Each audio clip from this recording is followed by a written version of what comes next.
Hey, tu sais, il y a quelques années, j'avais pris la décision de construire une maison extraordinaire pour maman, pour ma mère. Et j'ai dit à ma mère que je vais la construire, cette maison. D'ailleurs, il y a quoi? Il y a plus de 5 ans que j'ai dit à ma mère, maman, ouf, plus de 5 ans, j'ai dit, maman, un jour, je vais te construire une maison. Je vais te construire une grande maison.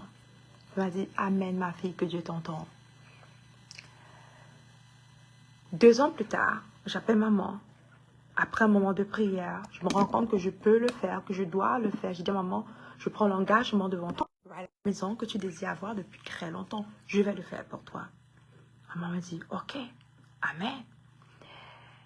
Et pendant des années, 1 an, 2 ans passent, je ne fais rien. Je ne construis pas cette maison pour ma mère. Et après, ma mère m'appelle un jour, elle me dit, ma fille, tu avais dit que tu allais me construire une maison. J'ai dit, oui, maman, je vais le faire. J'ai dit, quand est-ce que tu vas le faire?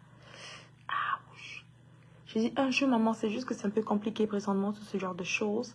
J'ai dit, ma fille, personne ne construit une maison de 500 000 $ parce qu'il a 500 000 $ cash en son compte bancaire. Puis elle dit, il faut simplement que tu commences. Commence par prendre le terrain, par monter, même déchiffrer le terrain, mettre les barrières, tout ce genre de choses. Commence au moins, si tu commences... Plus tu commences à construire la maison, plus tu vas avancer et plus la maison va pouvoir être complétée. Puis elle me dit, ça, il ne faut pas que tu attendes quand tu auras 500 000 $ pour construire la maison. Il faut que tu commences. Et c'est parce que tu commences que tu auras le montant pour construire la maison. La vérité, c'est que pendant comme 3 ans, 5 ans, j'ai procrastiné construire la maison de ma mère parce que je ne voulais pas commencer et ne pas pouvoir finir. Right? Et c'est logique intellectuellement, right? Je ne voulais pas commencer et après ça me dépasse. Je ne voulais pas aussi m'engager rapidement et après avoir un problème.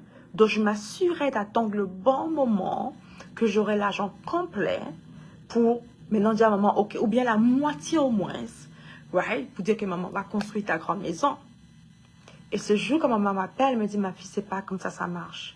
Elle me dit, je suis pas coach, business coach, je suis bien spiritual coach, je suis bien ce genre de choses, mais je sais au moins que si tu veux quelque chose, ma fille, commence quand même. Fais le pas 1 et laisse Dieu te supporter.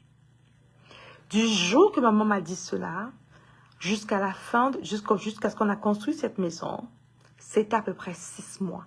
En 6 mois, dès que j'ai commencé, dès qu'on a commencé, en 6 mois, la maison de maman était terminée. Elle a pu monter toute la maison. Pourquoi je te dis cela? C'est pour te dire que la raison principale pour laquelle tu ne prospères pas, c'est simplement parce que tu ne connais pas ou bien tu négliges ce principe. La prospérité résiste la peur. La prospérité résiste la peur. Combien de fois tu devais faire quelque chose, investir dans un business ou bien en toi, mais parce que tu n'avais pas tout le montant, tu te dis non, quand j'aurai, je vais revenir. Et tu n'arrêtes pas de procrastiner. Ou bien quand je pourrai, je vais acheter cette maison. Tu n'arrêtes pas de procrastiner parce que tu as peur de t'engager et ne pas pouvoir terminer. Combien d'opportunités tu as laissé passer parce que tu vas avoir le montant total pour te lancer. La prospérité résiste la peur. Moi, j'avais peur de ne pas pouvoir terminer la maison de maman et j'avais peur de m'engager trop vite et de commencer les constructions, ne pas être capable de terminer. Et à cause de cette peur, je n'avançais pas. Je ne prenais pas les actions nécessaires pour débuter les constructions de la maison de maman. Rappelle-toi, la prospérité résiste la peur. Mais quand ma mère m'a fait comprendre que non, ma fille, ce n'est pas... Il ne faut pas attendre que tu aies le montant total. Il faut juste faire un pas de foi. J'ai fait mon pas de foi. Dieu a plus que pourvu et en 6 mois, la maison était faite. Pourquoi? Parce que la prospérité ne résiste pas à la foi. Ce qui pousse à la prospérité, ce qui ouvre la porte de la prospérité, c'est la foi. Alors imagine-toi avoir une grande...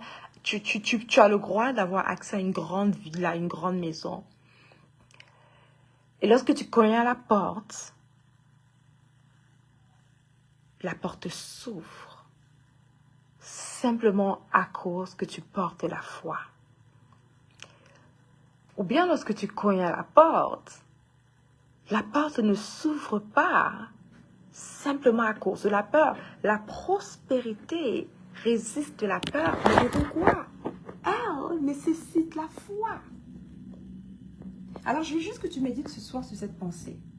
Sur comment, si tu veux prospérer, et sur même comment Dieu a permis que je puisse finir cette maison, construire cette maison 6 mois, les portes ont dû s'ouvrir. Les portes ont dû s'ouvrir, mais j'ai dû commencer par mon pas de foi.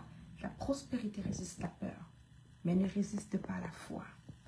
Dans chaque domaine de ta vie, je t'invite à chercher à faire ton pas de foi pour lancer ton entreprise, pour vendre tes produits, pour construire cet immeuble, pour voyager en première classe, pour construire une maison pour ta mère si c'est ton désir. Peu importe c'est quoi la chose, comprends ceci, que la prospérité résiste la peur, mais elle ouvre ses portes à la foi.